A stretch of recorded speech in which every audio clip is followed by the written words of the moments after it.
Hey Waffle Gang, I do hope you're well. My name is Mark and today we're checking out some more relationship stories, and if you do love a Reddit story, why not consider hitting that like, subscribe, maybe that notification bell too. Let's crack on with today's first story. Now before we do get into today's first story, I do want to give you a couple of warnings. There is talk of suicidal thoughts within the story and threats of suicide as well. So if you do want to skip the story, please feel free to do so. Timestamps are always down in the description and along the timeline below. Thank you. And this one comes from NoGuard5122 and says, "My girlfriend blames me for not making more of an effort to stop her from cheating. Me, 22 male, my girlfriend, 24 female, for 4 years, and some friends went nightclubbing a couple of days ago. It wasn't a heavy night, but she did get quite drunk.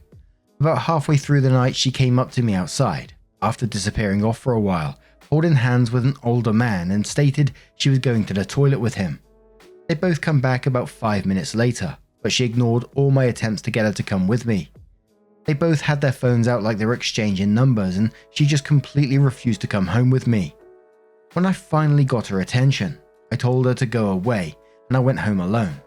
I checked her location when I got home and saw she was at someone else's house in a totally different part of town. Nowhere that she or I know anyone. I found out the following day that it was the same guy's house, but she said she left immediately and that nothing happened between them, whilst also saying she doesn't remember most of the night. She profusely apologized at first and was crying on the phone to me about the fact that she can't lose me. But we met for coffee the next day and she said I should have forced her to come with me and that I'm to blame for compromising our relationship by letting it happen. Now, I now feel like I've done wrong and I should have stopped her. Edit. She also threatened to hang herself. Is this something I should tell her parents about, or is that not my place?" And we're starting the comments with Shy Student, who says it sounds like this is 100% on her. And she's gaslighting you. I doubt you physically forcing her to come with you would have ended well either, and sorry to say, but I'm almost certain something did happen when she went over to the guy's house. Innocent people don't act this scared and gaslighting. I'm thinking she messed up and is now trying to gain your sympathy by any unethical means possible, including by blaming you and making threats relating to her own self-harm for something she did. I would let her know that you are concerned for her safety, but continuing to go through with ending it is the right move. I wouldn't tell her parents. You don't need to get any more involved in this. Best thing you can do is let her know your concern and refer her to mental health resources, and then get the fuck out of there. Pancho says, "I'll be honest, there's absolutely no way I'd let my drunk partner leave with a stranger. Under no circumstances would I let that happen. If something bad happened, I'd never be able to live with myself. That being said, when the booze has worn off and the sun has risen, she'd be my ex for trying." Independent News says, "I'm not physically forcing someone to leave with me. That's an easy way to get kicked out by security and arrested." Then Rage Goddess replies to that saying, "You guys act like that was the only alternative. Fucking tell the bartender your girlfriend is way out of her mind considering the amount she drank and she needs to be removed from the bar for her own safety. If you went to a bar with a friend and they started acting that way, you wouldn't be super fucking concerned about them." Translator says, 100% let her parents know about her suicide threat. She made a huge mistake, but she has to live with the consequences. Those consequences are the end of a relationship, not the end of her life. If you cannot be in a relationship after she went home with someone else, that is understandable. You did try to get her to go home with you, but she was too intoxicated and instead did something she wished she didn't. I still hope you seriously get her on a 72-hour hold, or at least let someone else close to her know about her suicidal ideation/threats. And I think for me, I was in that situation and someone came up to me holding hands with someone and saying, you know, they're going to the toilets with them and then disappear and then come out and then find out that they're at that person's house later on. You know, it would have been over from when they was holding hands for me and doing this whole toilet thing. In terms of the threats, I think personally, I'm not sure if it's the right thing to do. I think I would have to tell someone close to her to let them know what the state of mind she is in and the things she's been saying. I'm not saying that OP has to do this, but I feel like for me, that would be something I would have to do. But OP does update the post and they said, "I went to speak to her yesterday. She has said she is willing to change and get therapy and fight for our relationship. I said the line must be drawn somewhere and broke it off. I've spoken to her mum today and told her about the suicide threat she made, which she was horrified to hear. Both her and my girlfriend are adamant that she was not unfaithful to me. Part of me does believe that. However, I also never believed that she would come up to me holding another man's hand. Either way, it sounded like her and her mum blamed me for breaking it off, but I felt like I had no other choice. I did not want to, but I felt like I had to for my own sake. There is the argument that no matter what, I should have stopped her from going home with that man, because who knows what could have happened. But I also know I tried my best in the situation to get her to come home, and I was of the opinion that she had decided to cheat on me, and I wasn't going to stop that. I haven't always been the perfect boyfriend, and perhaps I haven't been there for her at times when she did need me, but I know I have never and will never do what she did. I think I need to give myself permission to say enough is enough. No matter how much you love someone, if it's sacrificing your own mental health, as it has been for me recently, then it is time to call it a day. I feel heartbroken and I've been filled with guilt and regret. I'll be okay, right? The top comments on that post said, "It's for the best. She definitely cheated. Take away what you can mentally and move on." Next one said, "Like, who even cares if she cheated? The way she handled the disagreement was enough for me." And the last one said, "Yeah, the infidelity is just the icing on the cream pie," which she most certainly did. Yet somehow OP is to blame here according to her, and her flying monkey of a mother. The fuck out of here with that noise. OP, you dodged a major bullet here. OP updates again and says a couple of days later she turned up at my house, despite me telling her not to, telling me she was going to hang herself and that she had taken a load of drugs. My friend overheard all of this and saw that she had driven off, having stated she was on drugs. A wild goose chase ensued, with us trying to get her to stop. Thankfully she did, and we took her home. I felt as if that episode completely took away from the hurt and pain I felt for her going home with that man. I also feel I would have never forgiven myself if I hadn't tried to stop her committing. I am angry at her for that, rightly or wrongly. She says she didn't mean to drag my friends into the situation, but she genuinely felt suicidal in the moment. I do think she is genuinely remorseful, and she has since begun counselling, but ultimately the damage is done. I've since broken up with her, but she is refusing to let me find a replacement tenant for our flat that we only just recently began renting together, UK. What on earth am I supposed to do? And the top comment said to OP, "Contact your agency or landlord. There's a nominal fee for changes to the tenancy agreement, which can remove you as a tenant. Estate agents deal with this on a daily basis. It's easier for them to remove you as a tenant for a fee, often half a month's rent, than it is to deal with you just walking away and not paying." Holy moly. Now I'm going to turn this one to you guys. What do you guys make of this situation, and how would you deal with it if it was you? Let me know your thoughts down in the comments below, and let's move on to another story.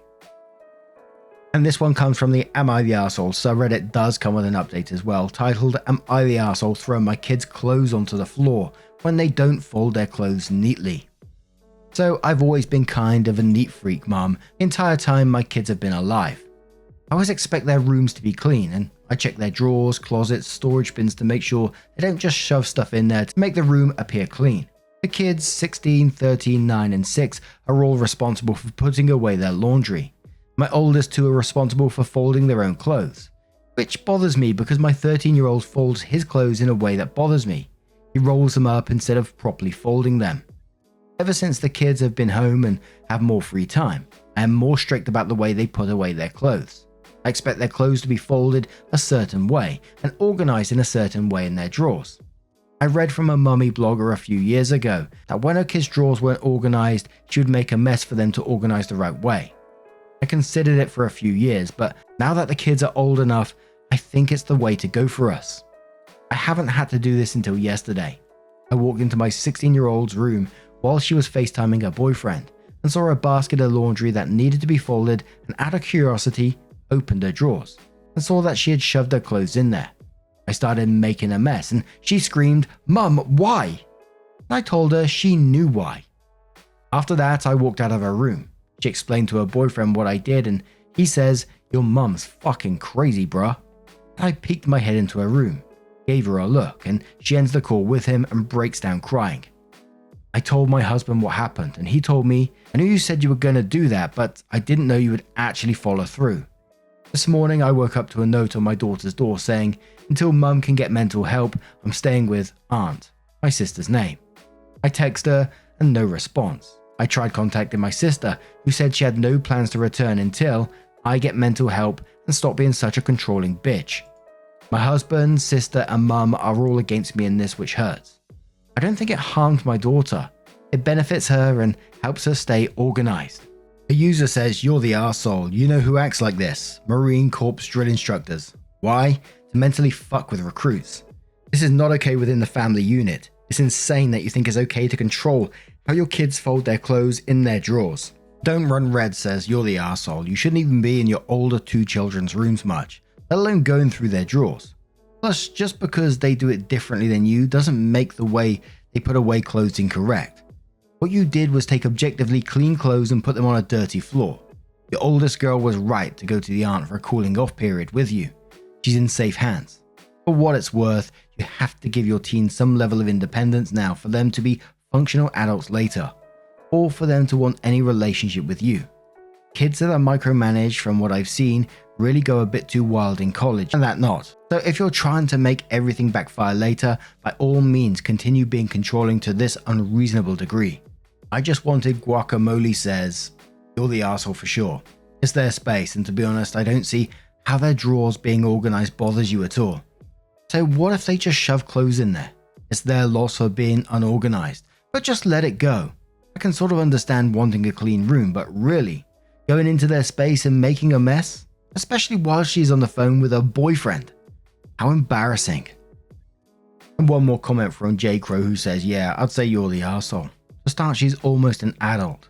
Sure, she should fold her clothes, but if she wants to walk around with wrinkly clothes, that's her choice to make. Second, do you really not see how embarrassing that is? I'm sure if your mum pulled that same shit in front of your friends or boyfriend at that age, you'd be pissed. Honestly, if my mum was this crazy, I probably wouldn't talk to her anymore. All you can really do is apologize and try going to therapy to work on whatever makes you think is okay to embarrass your kids like that." So OP does update the post after they was overwhelmingly voted the arsehole and says, "Almost 2 months ago I made a post on here about me throwing my daughter's clothes onto the drawer or floor when they weren't folded neatly. Well, that post really blew up. People on Twitter also chimed in. While the night I made the post I was still in serious denial. I replied to some comments and my denial was perfectly clear for everyone to see. The day after I read some more comments and messages I received from everyone. I resorted to the guest room and cried for hours. I read some people tell me that their mums were similar to me and they no longer have relationships with them. That was truly my worst fear. I seriously love my kids more than anything on this planet, even if my actions don't always show it. I booked a virtual appointment with a psychologist who diagnosed me with OCD and let me know she would help me. I've since had about 8 sessions with her and she has been a big help. Of course, I still have a long way to go, but I've been noticing some improvements already. As for my daughter, she stayed at my sister's house and came home a few days later after I told her that there would be major improvements made in my behavior. I sat all the kids down and told them that I have the resources to not be such an overbearing arsehole to them anymore. One thing I do want to address is the fact that I was usually controlling with my kids, but the incident I wrote about was the one that sent both me and my daughter over the edge. Me and her are on much better terms. I want to thank Reddit for waking me the hell up to become a better mum and wife. I also want to apologize to anyone who I brought back bad memories to. I want to have relationships with my children until we all grow old, and I know so many of you guys don't have that, which breaks my heart, but also hearing your stories gave me a big change of heart and are helping me fix my relationships and become a better person. And I gotta say, like OP said at the very end of there was loads of people sharing their own stories about their parents, and one of them said about their parent was like a prison warden sometimes, and you know, if there was any bit of mess in their room, they would gather everything in a big pile in the middle and make them sort it again, and you know how that destroyed their relationship, and then they didn't have nothing to do with them from then on. And there was just story after story like that, which was incredibly sad. I'm glad OP did make positive steps to make things better, to hopefully improve their relationship with their daughter, their children going forward. But now I'm going to turn this one to you guys. Let me know your thoughts down in the comments below, and let's move on to another story. Now, our next story is from Repulsive Scheme 1359 and says, "Am I the arsehole for giving future mother-in-law 3 days to pay me for a new wedding dress, or else I'll show the family a photo of her wearing it?" So, I'm getting married to my fiance soon. I bought my wedding dress weeks ago. My future mother-in-law, kept pestering me about trying it on, but I firmly refused. I finally shut it down after she offered me $100 to let her try it on. Her reasoning for persisting so much? She says it's because of her love for wedding dresses and her obsession with them. Fast forward to yesterday. I came home from work early and found my fiance at home. He freaked out after seeing me and tried to prevent me from going into my room while trying to text somebody on his phone. I opened the door and was shocked to see his mum standing there wearing my dress. I instantly pulled out my phone and took a photo of her on it. She and my fiance freaked out after I told her that she needed to pay me for a new dress in 3 days or else I'll show the whole family the photo. She started crying and then left, and my fiance blew up at me saying I can't be serious and that I overreacted because his mum just wanted to try the dress on. No harm done. But I refused to listen to him because, in my opinion, the dress should only be worn by the bride and the bride only. Quite frankly, I felt disgusted looking at the dress again. I don't want it anymore, and so I think it's fair that she pays me after she ruined it for me. He yelled at me and told me to wake up and stop treating his mum like that as if she was an enemy. We had a fight after he failed to get me to back down, and he's been staying with his mum since then.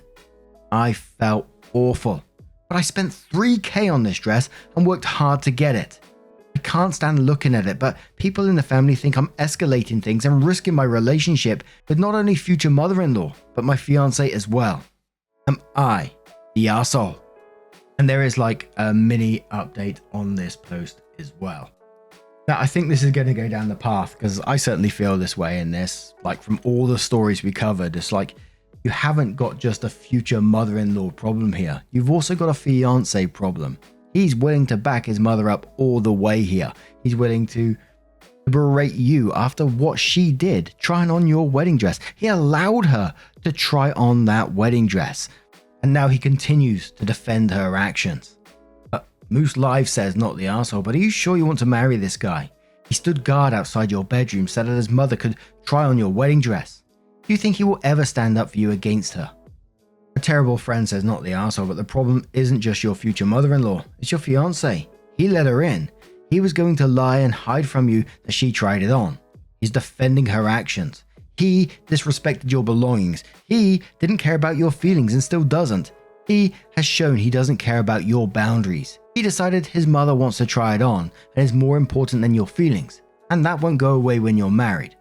Personally, my petty self would call off the engagement, and the announcement of that would be the picture of his mum in the wedding dress stating, 'Unfortunately, I cannot marry fiance.' It appears he's already married and emotionally committed to his mother.